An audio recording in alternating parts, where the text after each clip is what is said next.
Let's speak now to our correspondent Alice Porter, who's in our newsroom.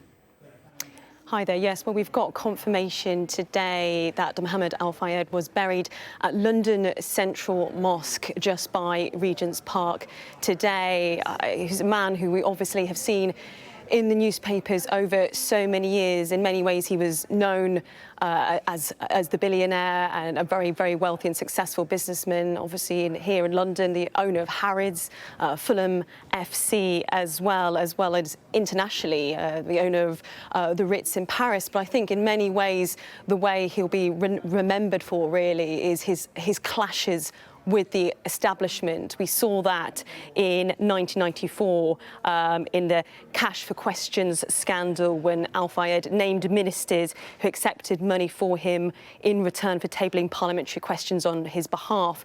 But that sort of clash that we saw with the establishment really rocketed when his son Dodi Al Fayed had a relationship with Princess Diana. They were introduced to each other at a polo match which was sponsored by Harrods, the department store which Mohamed Al Fayed was the owner of. Now, his son Dodi was with Princess Diana in Paris in 1997 when they had that infamous car crash where sadly both died, Dodi Al Fayed dying there at the scene. And it was then after that, in the following year, 1998, that really he began attacking aspects of the royal family and indeed the government, and people accused him of being a conspiracy theorist because he was adamant that the crash was caused by MI6 and said that this was orchestrated on behalf of the Duke of Edinburgh. Now, there were, of course, inquests that happened after that which ruled that out and said that was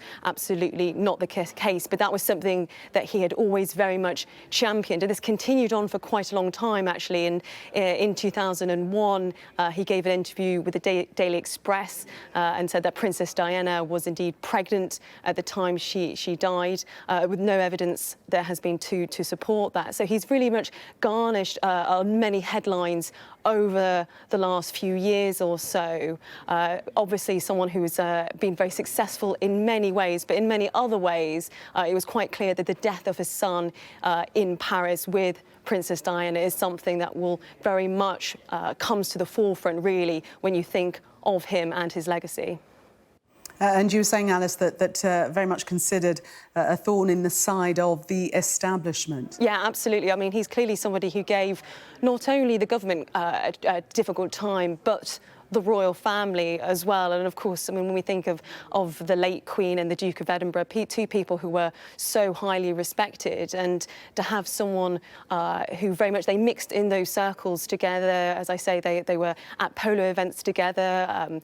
Princess Diana and Prince Charles at the time, they met Mohamed Al Fayed and his son Dodi at a polo match. They very much mixed in the same circles and were part of that same world. But unfortunately, those worlds very much clashed and collided after the fatal crash in 1997, where Mohamed Al Fayed certainly went on the attack and on the offensive against the royal family and made some extraordinary, really, accusations, and that they had been sort of masterminded the car crash in the first place, of which there has never been any evidence to suggest that. So I think in some ways he cut quite a tragic figure in many respects.